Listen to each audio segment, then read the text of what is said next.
Saludos oyentes de la noche de radio, gracias por escucharnos. Hoy es martes, es 6 de agosto del año 2024. Salvador Illa es oficialmente candidato a la investidura de la presidencia de Cataluña.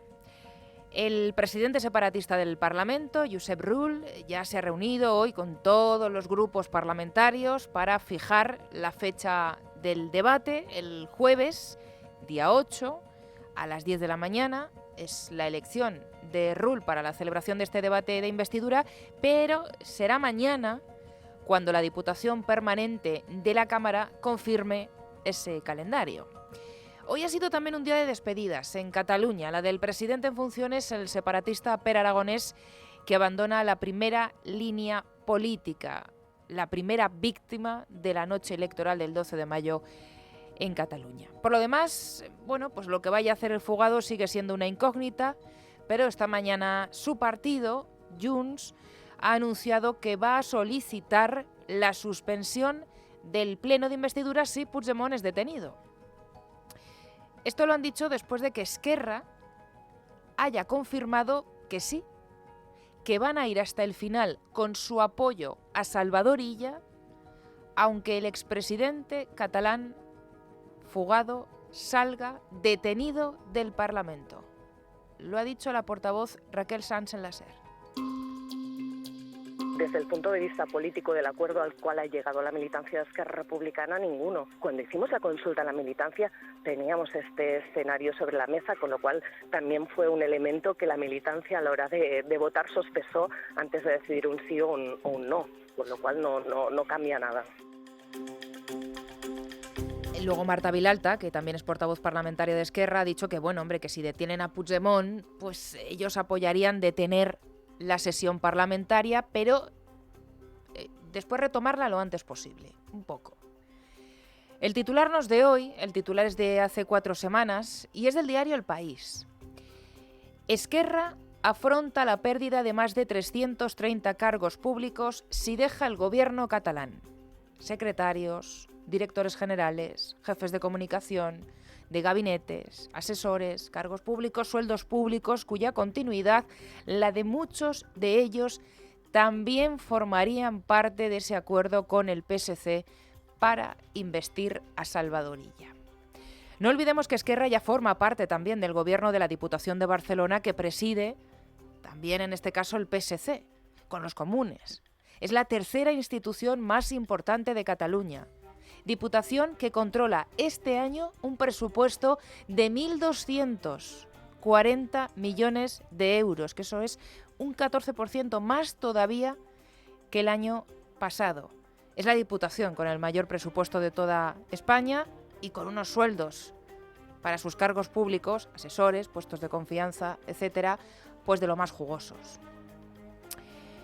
Así ha explicado el número 2 de Junts, el amnistiado Jordi Turull, lo que prepara su partido para tratar de boicotear la investidura del líder del PSC. Ven que todo se mueve muy rápido, porque una vez que Rull ya ha decidido y ya ha fijado el debate de investidura, la fecha del debate de investidura de Salvador Illa, a partir de ahora puede suceder cualquier cosa en Cataluña. Turull esta mañana ha hablado en TV3. Y la primera pregunta ha sido si el fugado, de volver, entraría por la puerta principal del Parlamento.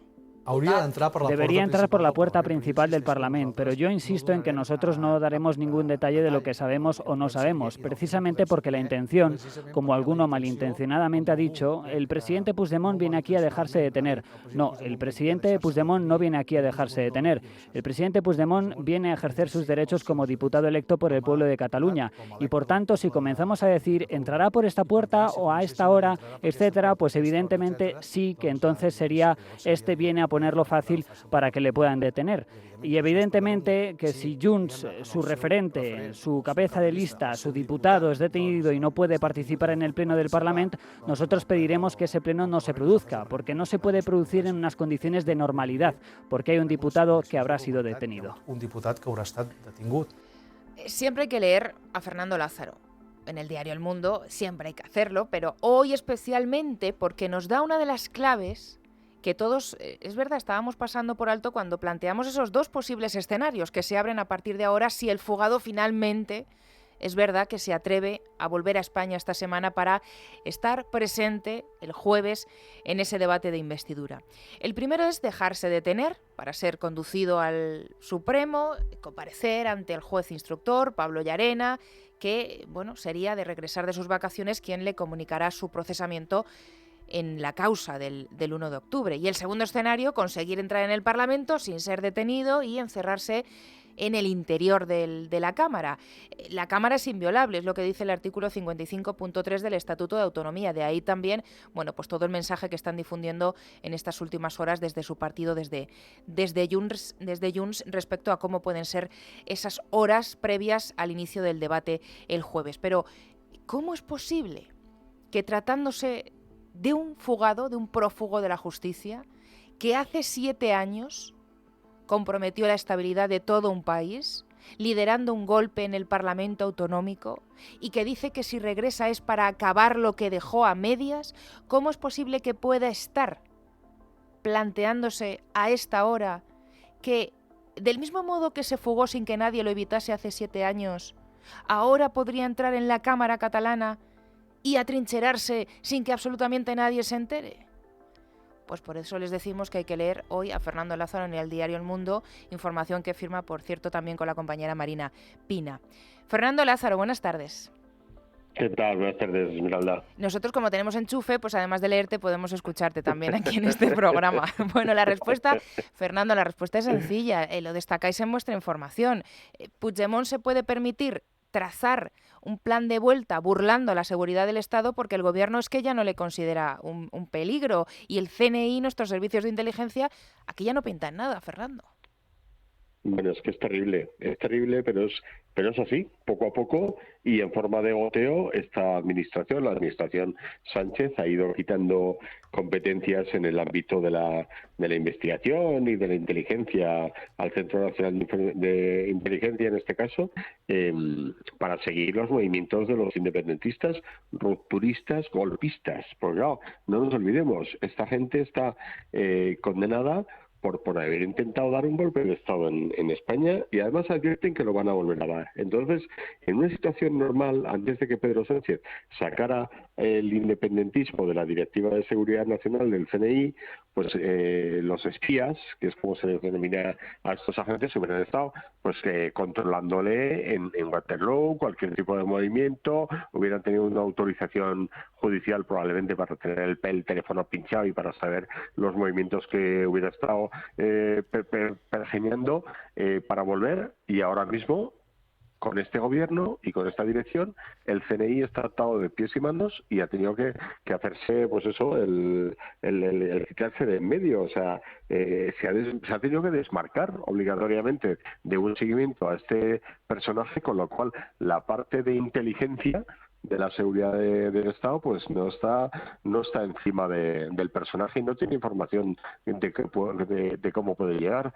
Es verdad que lo que serían las fuerzas de seguridad y lo que serían los servicios de información, tanto de la policía como de la Guardia Civil, podrían estar llevando a cabo una investigación en esa línea, pero como políticamente ya hemos visto cómo se comporta el gobierno, en el caso del CNI, contra todo aquel que se le ocurre poner una investigación en solfa, pues la gente se está atentando la pana, porque claro, no olvidemos, es que los independentistas pidieron la cabeza de una directora del Centro Nacional de Inteligencia, Paz Esteban, cuando trascendió que estaban siendo investigados. Naturalmente que estaban siendo investigados. Si estáis preparando el nuevo golpe de Estado, ¿cómo no va a estar en la inteligencia del Estado encima? Y había una investigación judicializada. Pues aún así, este gobierno de Pedro Sánchez destituyó a Paz Esteban, si os acordáis. Sí. Entonces, claro, ¿quién manda en el CNI? Pues en el CNI mandan los amigos del huido. el CNI no pinta nada y claro, es que estamos en vísperas de un nuevo patinazo.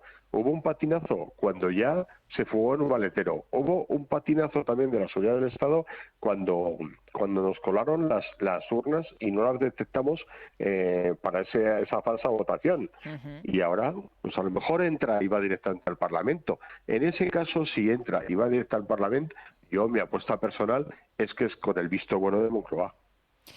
Claro, yo te iba a preguntar, Fernando, porque a esta hora son todo especulaciones sobre las rutas de entrada, quién podría ayudarle para colarse sin ser visto, si consigue, como dices tú, entrar en el Parlamento con la ayuda de quién. Lo único cierto, y esto lo sabes tú mejor, es que sería la Guardia Civil y la Policía Nacional a quien le corresponde, bueno, pues detectar la entrada de entrar por la frontera a España y proceder a su detención, pero de hacerlo directamente en territorio catalán también podrían actuar los Mossos de Escuadra. No sé, en este caso entiendo que para su posterior, claro, puesta a disposición judicial, pero aquí no habría conflicto, ¿o sí? Sí, yo creo que sí que hay conflicto. Quiero decir, se han deslizado en las últimas horas informaciones de que había contactos entre el gobierno catalán y los Mossos para ver cómo se llevaba a cabo este movimiento. Para evitar la foto, claro. Y yo no descarto que se esté produciendo ese tipo de movimientos, pero de una parte oficiosa de los Mossos. Yo he hablado con Mossos que presumen de estar en el sistema y de ser afines a la legalidad. Me dice que bajo ningún concepto, que si lo detectan lo van a detener, lo van a llevar a una situación, pues eso, de comparecencia ante un juez a que preste declaración. Pero yo, visto el recorrido de los Mossos, visto que el señor Illa, a quien quiere recuperar como jefe de los Mossos, es al comisario, al mayor Trapero. Uh-huh. Es decir, con todo el recorrido que hubo bajo el mando de Trapero y el comportamiento de los Mossos durante el proceso, pues yo no me fío de ninguno. Dicho lo cual, yo creo que la estrategia de Puigdemont a lo que juega, si finalmente viene, que vamos a verlo, yo es que creo que este hombre es bastante cobardica y cuando se dé cuenta de que probablemente se pegue una larga temporada en prisión, a lo mejor se lo piensa en el último momento. Digo, a lo mejor se lo piensa porque hay muchos especialistas judiciales que te dicen, oye, este no va a ir a prestar declaración y le van a poner en libertad bajo fianza. De eso nada, va a ir a prestar declaración y ante el riesgo de fuga que ya ha demostrado que lo lleva a cabo, se va a quedar enterradito pendiente de juicio.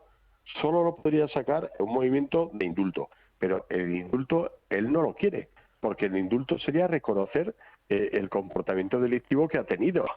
Exacto. Y por eso reclaman la amnistía y quieren la relectura de la realidad que vivimos, ¿no? Sí, yo creo que, pero bueno, mañana además te tenemos aquí en la tertulia política, eso forma parte también de la lectura política, pero el hecho de que Esquerra hoy, su socio o no socio ya haya dejado claro que con independencia de si se produce o no la detención, ellos van a seguir manteniendo su apoyo a Salvador Illa, y aunque se suspenda unos minutos el pleno de producirse, bueno, pues el espectáculo tremendo que supondría que tuvieran que detenerle dentro de la Cámara, en Esquerra apuestan porque se retome lo más rápidamente posible porque sí que les conviene investir a Salvador Illa, de modo que yo creo que eso también ha podido hacer que se replantee sus planes el fugado. No lo sé, pero bueno, el jueves en cualquier caso saldremos de dudas, Fernando. Solo lo sabe él.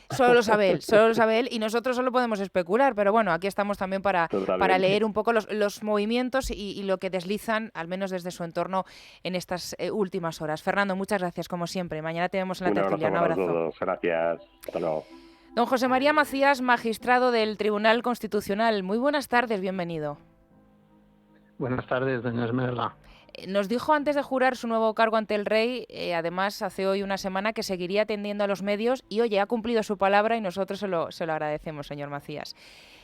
Hasta donde pueda hablar. Pero hasta donde pueda hablar. Un placer atenderles. Eso es. Bueno, el momento político en el que nos encontramos, sabe usted, hombre, es especialmente delicado, sensible, porque lo estamos contando en una semana o a 2 días de que un prófugo de la justicia pueda atravesar la frontera y se presente en España con la intención de asistir al pleno de investidura del socialista Salvador Illa, o al menos eso es lo que él ha dicho. En su entorno manejan la hipótesis principal de una estancia breve en prisión a la espera del Constitucional, así que por dejarlo claro, magistrado, primero el juez instructor, Pablo Llarena, tiene que resolver los recursos contra su decisión de amnistiarle, luego se debe pronunciar la Sala de Apelaciones del Supremo y hasta entonces el fugado no podría pedir amparo al Constitucional.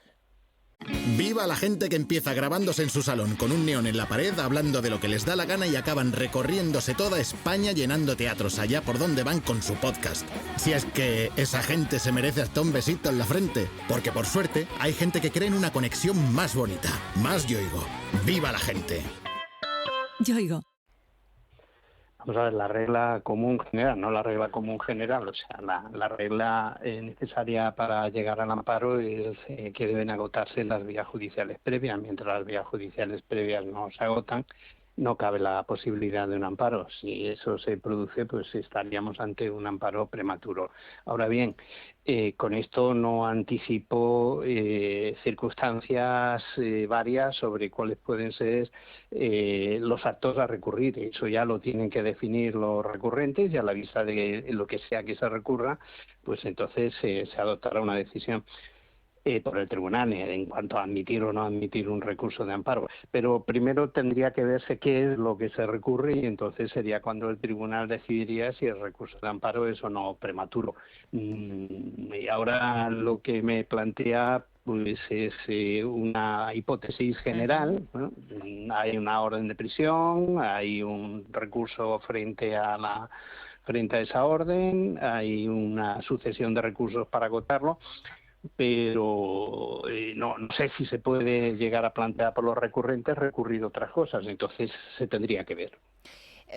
No le voy a preguntar porque... Pero vamos, yendo a lo que usted me decía, la regla general es que se han de agotar las vías judiciales antes de acudir a un amparo. Vale.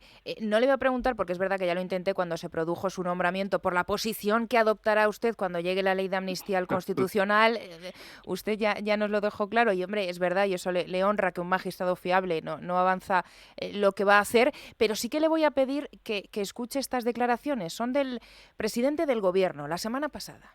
Por cierto, que aquellas comunidades autónomas que van a recurrir ante el Tribunal Constitucional la ley de amnistía, en fin, mi opinión es que van a perder ese recurso. ¿El presidente del Gobierno tiene motivos para expresarse con este convencimiento? Le pregunto como nuevo magistrado del Tribunal Constitucional. Bueno, pues me ocurre, doña Esmeralda, algo parecido a lo que me pasaba cuando me preguntaba si yo me iba a abstener o no. Le decía que esa era una cuestión que yo tenía que plantearme en su caso en el seno del tribunal y debatirlo con mis compañeros. Si un recurso planteado por una comunidad autónoma es o no viable, pues yo no le puedo anticipar en absoluto un juicio de viabilidad. El presidente del Gobierno, pues, en fin, dentro de su planteamiento político ha hecho esas manifestaciones, yo considero muy respetables.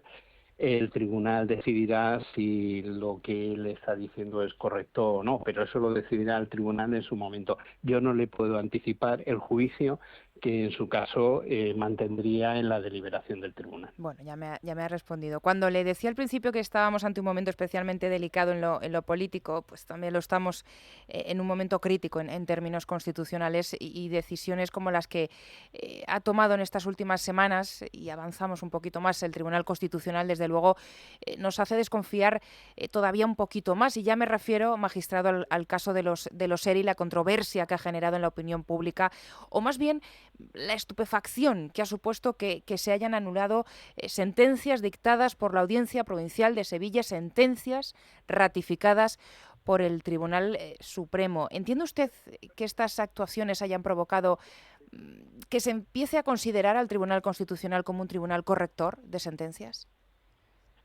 Vamos a ver, las funciones del Tribunal Constitucional nunca han estado exentas de polémica. Hace muy poco tiempo me lo preguntaban en una entrevista y tenía que recordar que esas polémicas en relación con el Tribunal Constitucional arrancan con un asunto tan lejano como el asunto Rumasa, que incluso llegó a generar una cierta leyenda negra en torno a las causas de la muerte del presidente del Tribunal Constitucional de la época. Por lo tanto, que pueda haber polémica en relación con las decisiones del Tribunal Constitucional casi que es consustancial al Tribunal. Dicho esto, sí que le indico que hay algunos elementos que se sitúan en el límite de lo que las polémicas son incluso razonables o recomendables, y que exigen que el tribunal se manifieste con exquisita prudencia. Uno de esos límites son los que tienen que ver con el Poder Judicial. El Poder Judicial al final cumple una función clave para la subsistencia y la existencia de la división de poderes.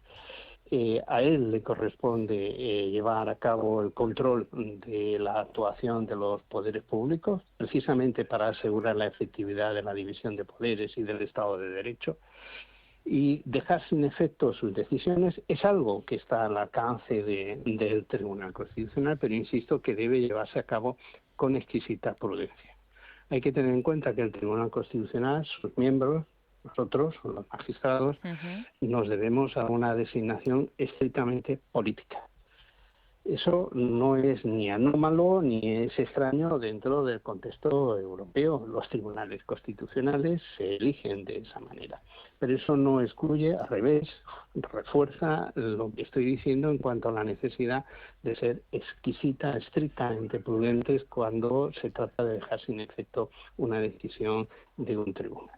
El artículo 123 de la Constitución ha establecido que el Tribunal Supremo establece que el Tribunal Supremo es el órgano judicial superior en todos los órdenes, sin perjuicio de las funciones propias del Tribunal Constitucional.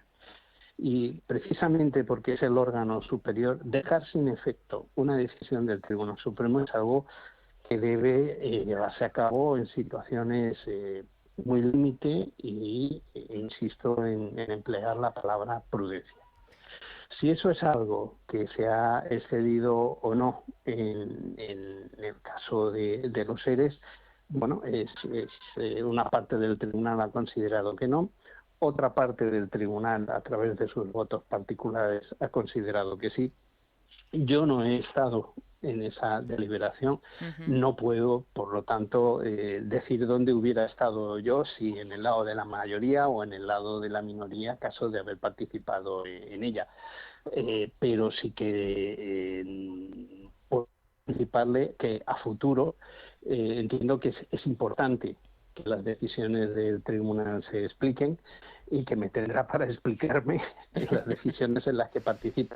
En esta que no he participado, pues no puedo ir más lejos que señalarle que la controversia está servida, que la controversia siempre genera polémica y que esa polémica, pues bien, es consustancial también a la crítica que puede formularse contra un órgano constitucional. Entiendo cuando usted habla de actuar con exquisita prudencia, lo que pasa es que no sé si siempre es compatible con no invadir el espacio competencial del Tribunal Supremo, con corregir al propio Supremo. Es un tema de límites, es un tema de límites. En su día, un magistrado del Tribunal Constitucional, el magistrado Díaz Picazo, afirmó, y recuerdo unas manifestaciones públicas del actual presidente del Tribunal, que recordaba estas palabras, que todo lo que tenga que ver con derechos fundamentales es competencia y función del Tribunal Constitucional. Y eso es cierto, es verdad. Ahora bien, el tema es si en el caso concreto realmente los derechos fundamentales están en juego o si por la vía o la alusión a los derechos fundamentales se están afectando otros componentes de la Constitución que son igualmente dignos de tutela. Bien, es una cuestión de límites y los límites los fija el tribunal y ahí es en donde, insisto, hay que ser exquisitamente prudente en el momento de fijar ese límite. Le tengo que preguntar antes de despedirle por el CGPJ, que usted como exvocal pues ha dejado igual de enquistado pese a haberse cerrado un acuerdo para su renovación. Después de 2 intentos fallidos para elegir al nuevo presidente o presidenta, pues se ha tenido que volver a convocar un pleno para el lunes 19 a ver si es posible. Por lo que hemos leído en estas últimas horas en varios medios, el motivo de este nuevo fracaso ha sido la negativa de los 10 vocales designados por el Partido Socialista a consultar a todos los jueces sobre cuál de los 7 candidatos que optan a liderar la nueva etapa del Consejo debe ser elegido, porque estos 10 consejeros pues solo apoyan que pueda ser nueva presidenta o bien la magistrada Ana Ferrer o Pilar Teso. No sé si le sorprende que sigamos en este punto todavía, con lo que costó alcanzar un acuerdo que usted mismo calificó en este programa como el mejor de los posibles, aunque abogaba por otra cosa. No me sorprende en absoluto, y me va a permitir, doña Esmeralda, de verdad, desde el cariño, porque además que sé que lo que usted está diciendo lo piensa muchísimos medios, porque la palabra que usted ha empleado para calificar la situación la he leído en todo tipo de prensa: fracaso. Yo no hablaría de fracaso, en ningún caso hablaría de fracaso. Y me explico. Al revés, es la confirmación de que el acuerdo al que habían llegado los partidos políticos es real, y a mi modo de ver es la confirmación de un éxito, porque estamos en una evolución de un modelo en el que habíamos tomado como normal lo que era habitual, cuando lo habitual era una absoluta anomalía. En los consejos anteriores, incluido el mío, aunque yo en eso no participé porque llegué más tarde, el nombre del presidente se conocía antes que el nombre de los vocales que lo tenían que elegir. Eso era una absoluta anomalía, una perversión del sistema. Por primera vez, después del Consejo inicial del año 80, por primera vez desde 1985, se va a producir una decisión real de los vocales eligiendo el presidente. Y esto requiere hablar, requiere consenso.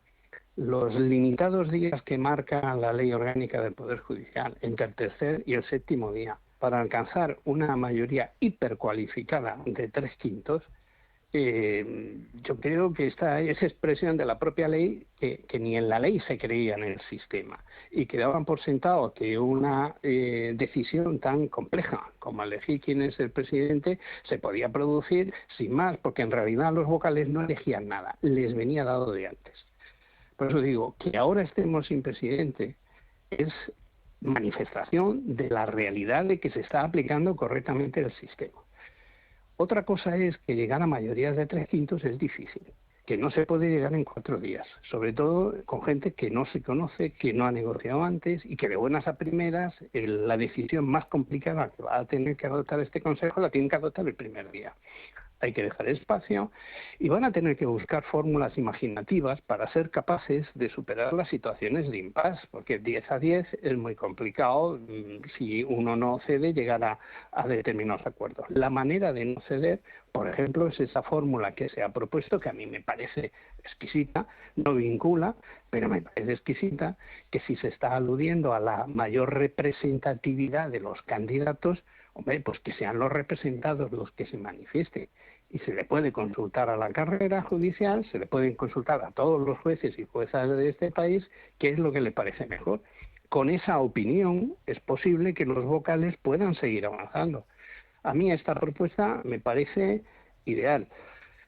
Ahora bien, insisto, no sobre la base de que es una fórmula para remediar un fracaso, que yo creo que no se está produciendo, sino una fórmula para avanzar en un nuevo contexto de negociación, que es la primera vez en la historia del Consejo que existe. Pues me apunto esa corrección. Don José María Macías, magistrado del Tribunal Constitucional. Antes de despedirle, una cosa más. ¿Les han dicho a ustedes que no apaguen el teléfono y que estén localizables a lo largo de este mes de agosto? No, eso le puedo decir. Nadie me ha dicho nada parecido, aunque yo siempre lo tengo encendido y atento y reviso periódicamente el correo. Hace usted Así que bien. Si se produce alguna llamada, estaré atento. Hace usted bien. Don José María Macías, muchísimas gracias por su generosidad, por atender la llamada de este programa. Como siempre, un abrazo grande. Buenas noches. Muchas gracias, doña Nara. Buenas noches. Y ustedes no se muevan, 8:29, hacemos una pequeñísima pausa y enseguida volvemos con el análisis de esta importantísima entrevista y con novedades que las tenemos a esta hora en la portada de Libertad Digital. Miguel Ángel Pérez, hasta ahora. La noche de Dieter es radio.